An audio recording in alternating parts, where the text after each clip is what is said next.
Okay. I am I recording. just joined the game. Hey, it's working. What's Cool. working? I mean, we're all back, right? Yeah, we're all back. For another 40 minutes, which is perfect. Then we'll take a break. Okay.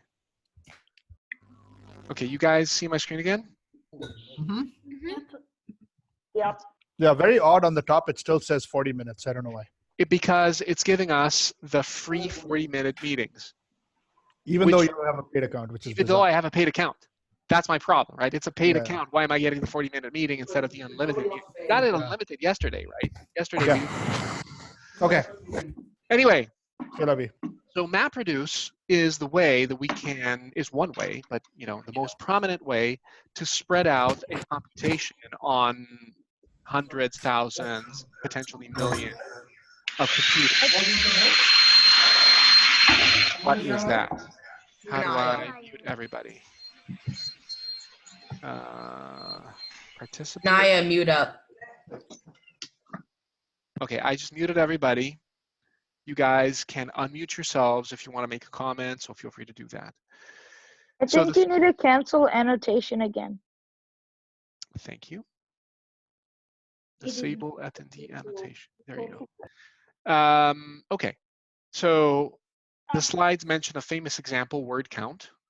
I think word count was actually mentioned as an example in Google's paper.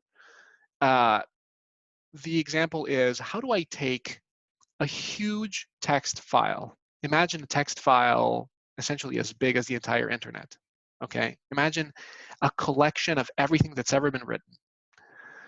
And that's conceptually one file. And we spread out that file on a lot of computers using a distributed file system. Distributed file system is something I should have mentioned earlier. It's like your hard drive. It functions like a hard drive, so you have files in it. But instead of being stored into just one disk or just one SSD, it's really stored on tens, hundreds, thousands, millions of separate computers. And the data is copied multiple times so that if any number of computers goes offline, your data is still safe. So we've got this huge collection of text data spread out over thousands of computers. How do we count how many words there are? That is a simple problem if you have one file on one computer. You just run through the file, and every time you see a word, you count one. But if you have a file that is spread out over thousands of computers, you can't go through the file one word at a time. You can't, because the file is not in one place, and it's too big. And it would be too slow to send all the data to a single CPU so that that one CPU could count every word. You don't want to do that. So what's the simple solution? Well, the file is already broken up into pieces. Every piece is on a separate computer. What's the obvious way to do this that would be really fast? What do you guys think? Oh, hey, are you recording this one too? That is a good question. Yeah, yes. It shows you are. You are. I thought I had clicked on record. Yes, I am recording. Okay, now. good, good. Okay. Thank you. Okay, so we want to count words in this huge file that is spread out over thousands of computers. How do we do that? Think of the MapReduce paradigm, okay, the MapReduce approach to distributed computing. We have data that's spread out over a lot of computers, and we have one request that can also be spread out. We do some work on each of the computers that form our giant computer, and then we collect the results, and we do something with the results after we've collected them. How can we use MapReduce to do word count?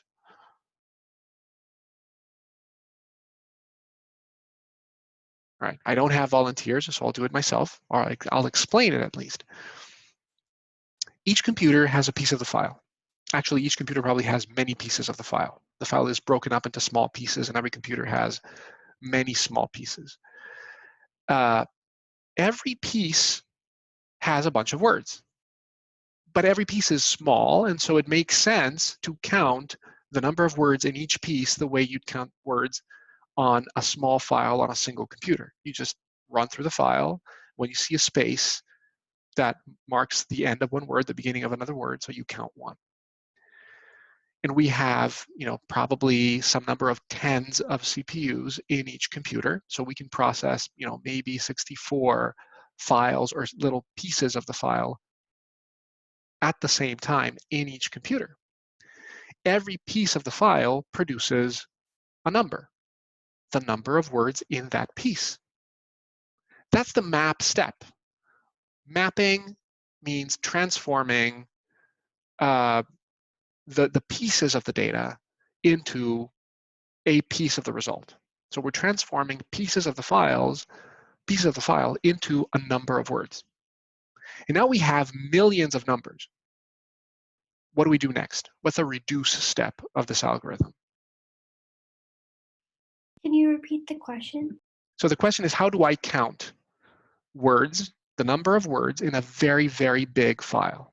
Imagine a file that contains every sentence, every paragraph, every book, everything that's ever been written by a human, okay? Which is roughly what Google actually has in their data set. So you have a tremendous amount of text. You have probably, trillions of words. How do you count words? How do you count the number of words in your huge collection of everything that's ever been written? And I said, well, that file that contains all of this text is spread out over 1 million computers. It's spread out by being split up into tiny pieces. Every piece contains a small amount of text. And we can easily count the number of words in a small amount of text. You just run through the file, you see a word, you count 1. You see another word, you count 2. You see a third word, you count 3. So we can easily count the number of words in every little piece of the file, of the huge file, okay? That's what we do in the map step of MapReduce. Map is the step during which we take the pieces of data, the pieces of these huge files, and we transform each piece into a piece of the answer to the question. So during the map step of MapReduce, we're taking the pieces of our huge collection of text, and we're transforming them into a number, the number of words in that piece. Now I have 1 million numbers, but I don't want 1 million numbers. I want one number, the number of words in my database. The next step in MapReduce takes care of that. What do you think is the reduce step to finish answering my word count question?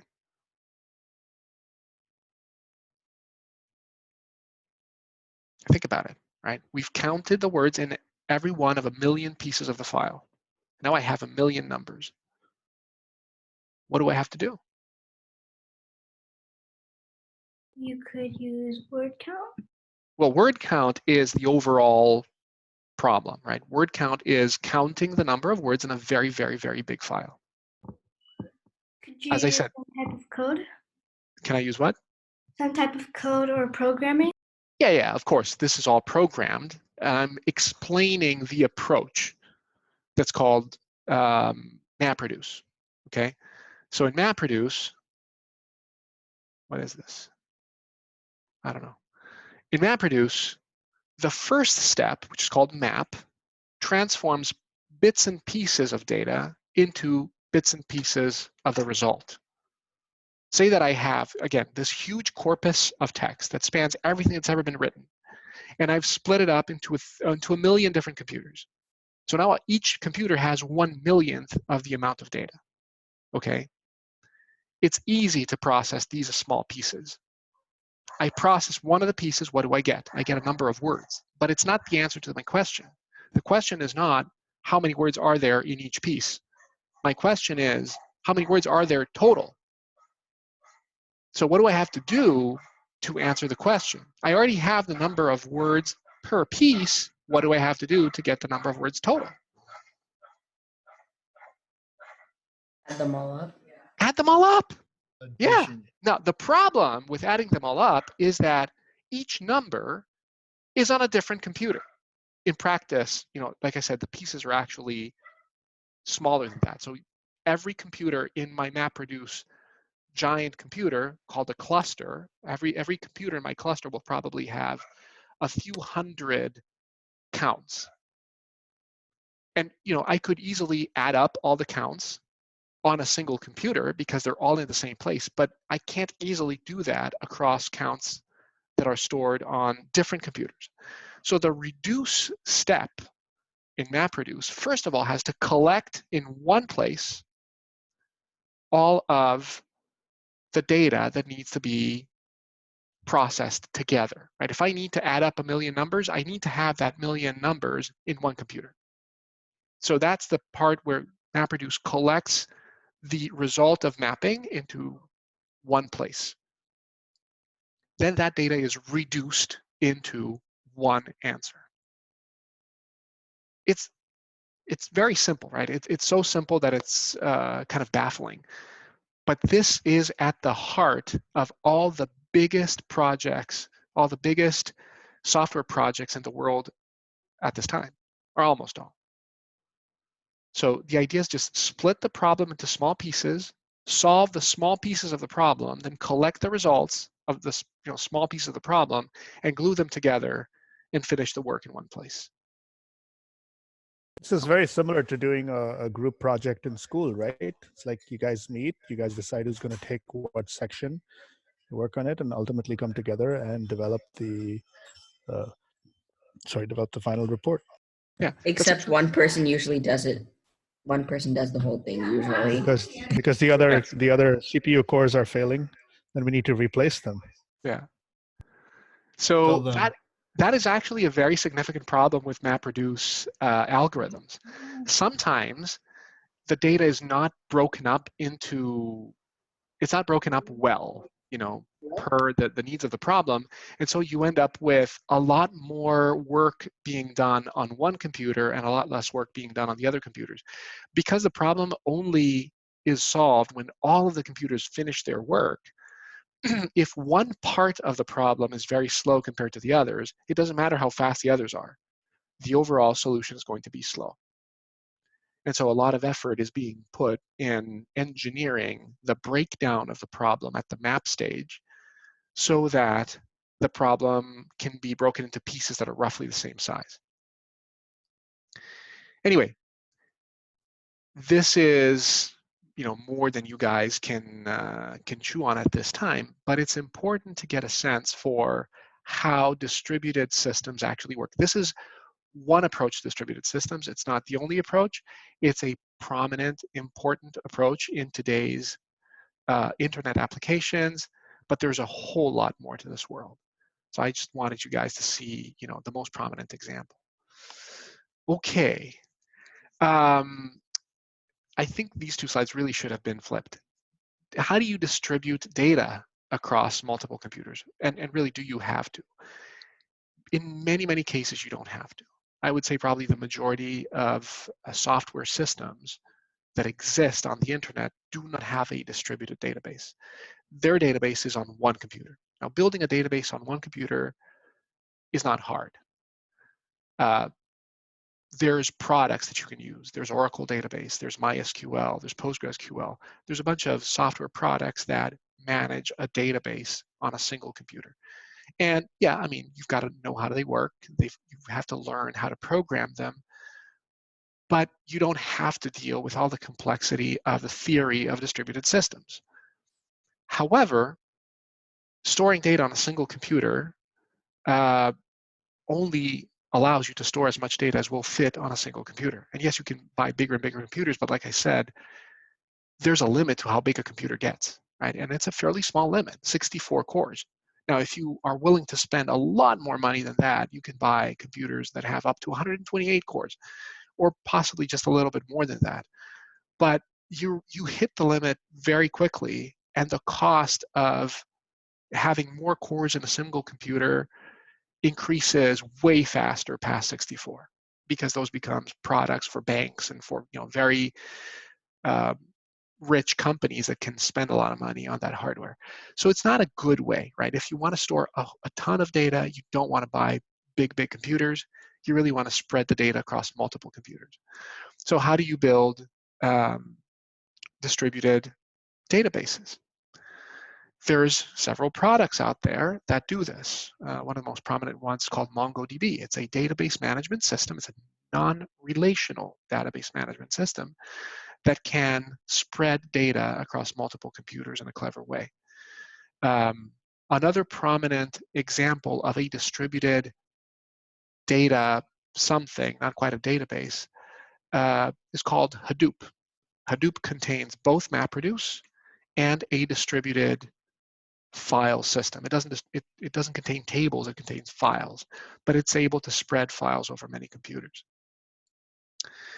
To the extent that we stick to databases, we're looking at things that look a lot like a spreadsheet with many pages. Every page contains a different kind of data, different columns, different rows. And the trick is we want to make sure that we can have any number of rows, millions, billions, trillions of rows, but also thousands and millions and billions of columns, which Excel is not going to be able to support. Okay, Excel is limited to, you know, thousands of columns, maybe tens of thousands, but it's not going to go past that. We're looking to have basically an unlimited number of columns and an unlimited number of rows. Well, how do you spread this out on many computers? Well, one thing that comes to mind is you could divide up each spreadsheet, conceptual spreadsheet, not a real spreadsheet, into little rectangles. Every rectangle has some number of columns and some number of rows. Every rectangle is owned by one computer. If I have, say, 1 million rows and 1 million columns, and I want to store rectangles of no more than 1,000 by 1,000 cells per computer, how many computers do I need? What did I say? I have 1 million rows, 1 million columns, and I want to store pieces that are not bigger than 1,000 rows by 1,000 columns. Right? There's going to be 1,000. It's going to be a grid of 1,000 by 1,000 of these little rectangles. That means that I need 1 million pieces. So I can do that on a giant computer with 1 million individual computers, right? A giant cluster that's made up of 1 million individual computers. That's because I'm breaking down the table that I'm working with into rectangles that contain only part of the columns and only part of the rows. And this part of my table is stored on one computer. Actually, it's duplicated also on a few others to make sure that I don't lose any data. Can you have one computer with the power of multiple computers, like a supercomputer? I think I missed the last part of your question. Okay, so I asked, could you have one computer that's like more powerful than other computers that could store more data that's distributed across the system, So like a effective, supercomputer? like I said, there's a limit to how big computers get practically. The biggest computers that you guys could realistically buy are the AMD Threadripper computers with 64 cores, and they cost about 10 grand. So pretty expensive stuff, but they're very, very powerful. They've got 64 CPUs. My computer has only 4 CPUs, so they're 16 times more powerful than my laptop, give or take. So they're very powerful, but they're only about 16 times bigger. Can you get bigger than that? Well, yes.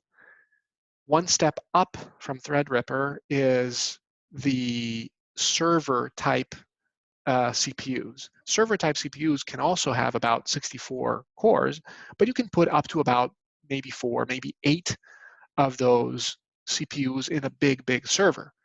So say that we're buying a server with 8 server CPUs, each of which has 64 cores. How many cores do I have total? What's 64 times 8? 512, right? So I have 512 cores. That's a big, big computer. It's probably, you know, several $100,000. That's still about as big as they make them, right? You can't really go any bigger than that. It's So also if, just one computer, right? If something breaks, then it's done. And you're right, you've got downtime and your business is on the line.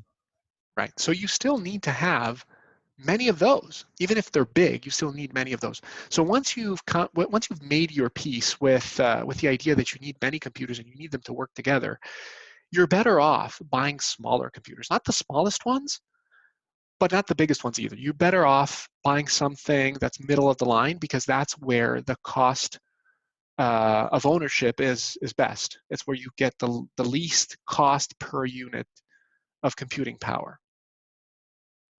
Okay? And so distributed systems are really the way to go for anything that needs to be really big.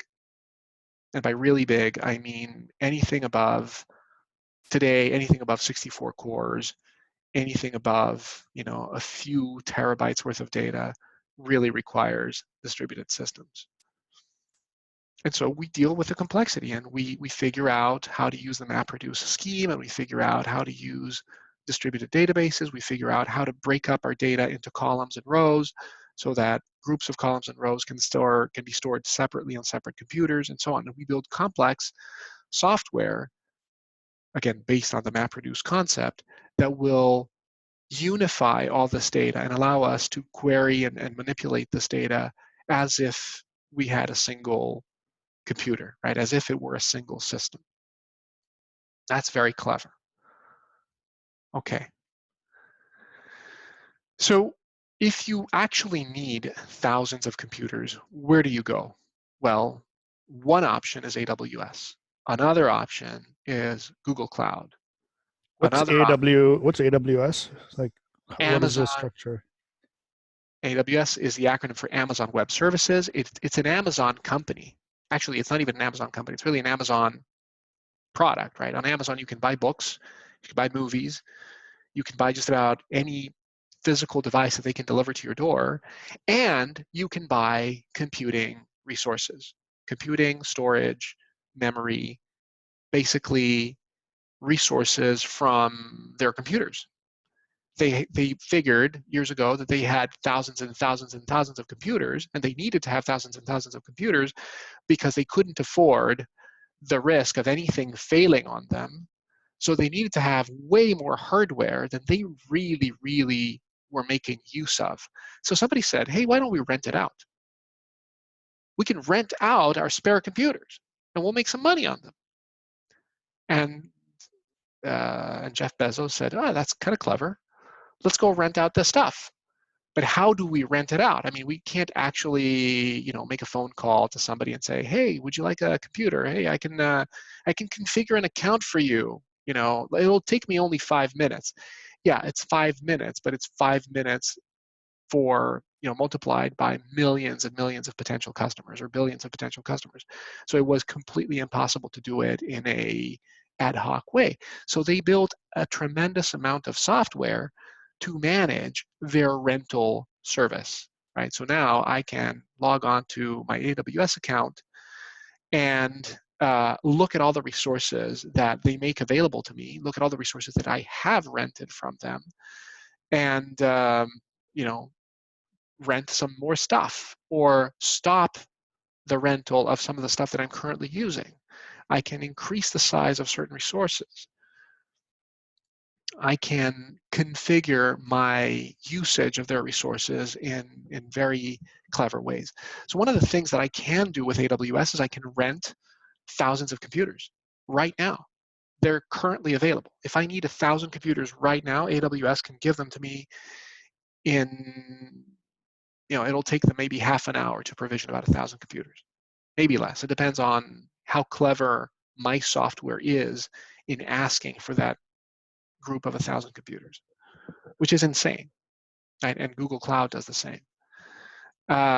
So I can go and build my own distributed database, and I can go build my own distributed MapReduce system by leveraging the computing resources that I can rent on AWS or Google Cloud. Or they actually make available to me prepackaged distributed databases. I don't need to build a distributed database by renting the computers and running special software on them. AWS makes their version of a distributed database available to me. I just need to use it, and I will pay AWS on a monthly basis based on how much data I'm storing there. So they do all the hard work for me. That's not necessarily a good thing, and I actually deeply dislike their distributed database. It's called DynamoDB. I think it's awful, so don't use it. But it's kind of nice that if I am feeling particularly lazy and I don't want to do any work, I can just use their distributed thing. And if I don't use it, I don't pay for it. And if I do use it, I pay based on how much I've used it, which is nice. Another thing that they do provide, in addition to servers and databases, is kind of a online disk, online hard drive. It's called S3. And S3 is ginormous. So, and obviously Google has the same thing. It's called Google Cloud Storage. I can store very large files on S3. I can store entire DVDs, entire Blu-ray discs on S3, thousands of them, and it won't break a sweat. And here too, I pay based on how much I'm using it. I don't have to rent a certain amount of space from Amazon. I just pay based on how much stuff I have uploaded and how much data I'm downloading from it. So these are cool resources that are available to software developers to build their products, to build their apps. And just about everything these days is built not with real physical computers, a pizza box full of hardware. Everything is built using some cloud vendor. Cloud vendors, like I said, AWS, Google Cloud, Google Cloud, Microsoft Azure, IBM and Oracle have their own version of it. Everybody uses these services because nobody is interested in actually buying computers anymore. It's just so much easier to rent what you need when you need it and let somebody else deal with installing the pizza boxes and fixing them when they break, or throwing them away and replacing them when they break. Now, APIs. API is a word that I'm sure you've seen or heard many times on the internet. Application programming interface. The acronym doesn't really mean anything, I think. The idea is that we don't want to build every little piece of software that we could ever possibly need. Somebody has already built it, okay? So wouldn't it be nice if we could use that other person's software rather than having to rebuild it ourselves?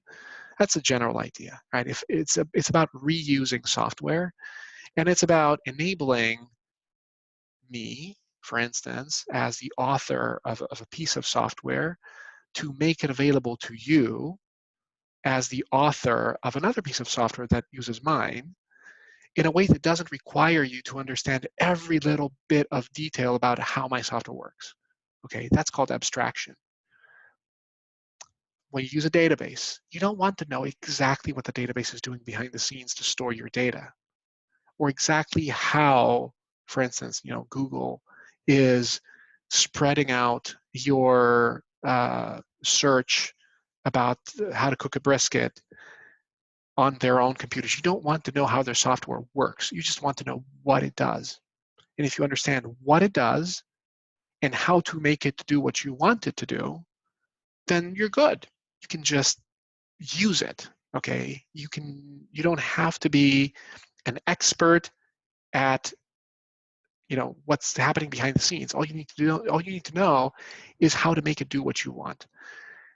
That's that's a concept of abstraction in computer science, right? At the abstract level, you only know what the software does, not how it does it. It's a very broad idea. There's various kinds of APIs. There's APIs that exist at the level of libraries. Libraries are small pieces of software that a program can call to make use of them. For instance, every computer has a fundamental library. It's called the C library. The C library is used by every program that's written in C. Okay, and it contains a lot of pieces of code that, you know, do all sorts of nifty little things that most programs need to do. And so that's an API. It's an API that allows a program to use software that exists on the same computer, that was written by somebody else, compiled into a file called the library file, or a DLL in Windows, a shared object in Linux. I don't know what they're called in the Mac OS. We Somebody only saying? have 9 minutes left. Yeah, we'll try to make it suffice. Otherwise, we'll start yet a third meeting. Okay, so that's one type of API. Another type of API is an online API. Online APIs are like the AWS APIs that I can use to tell AWS, start a new computer for me, create a new S3 virtual disk for me, configure a certain networking, configure a certain network for me. Those are instructions that I can send to another computer, and that computer will do something for me and send me a response back. You can think of Google Search as an API. Let's see. Recipes. How do you spell recipe? Recipes for brisket. Okay. See this. This is a URL, https://www.google.com/search. Search is an endpoint, so it's a piece of an API. Google exposes lots of endpoints. This is one, and probably the most important one. Question mark says the rest of the URL is the query. It's the request to that endpoint. Q is equal to recipes for brisket is the query. And then Google Chrome really adds all these other parameters. I don't know what they're for. And, I don't need to care at this point. How you use Google?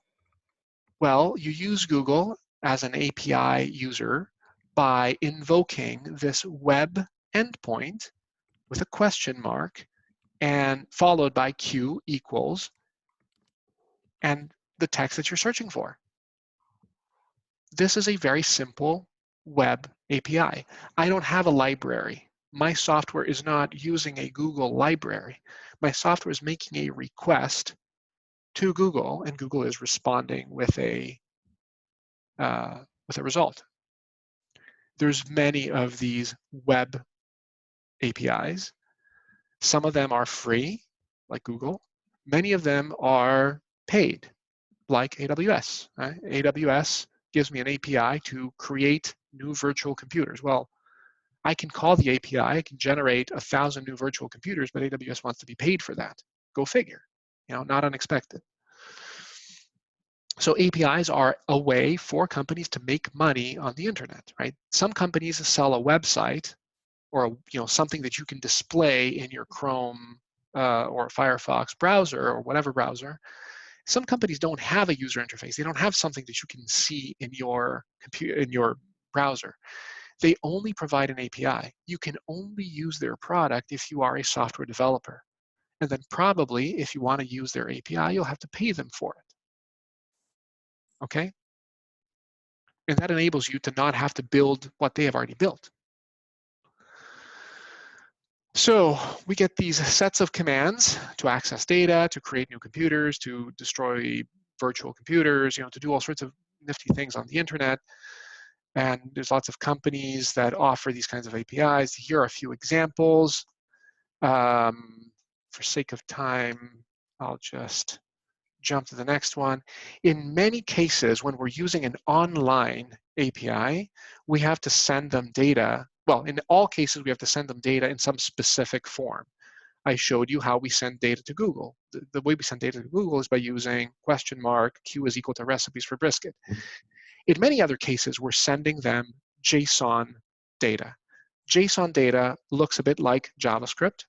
And indeed, JSON stands for JavaScript Object Notation. So it's really borrowed from JavaScript.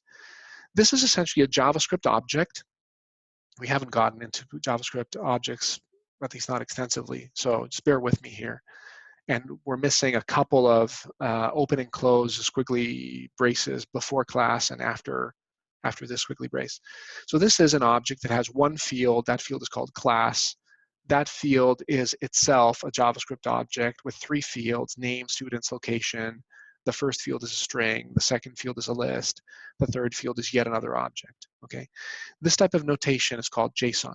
Most APIs, online APIs, not single computer APIs, require data in JSON format.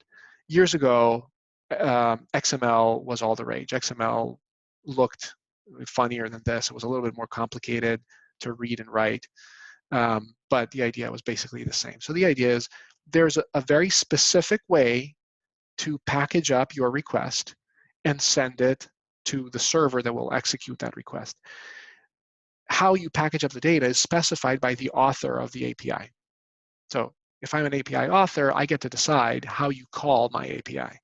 I have to document it. I have to let you know how to call my API, because if you don't know, you won't be able to use it, okay?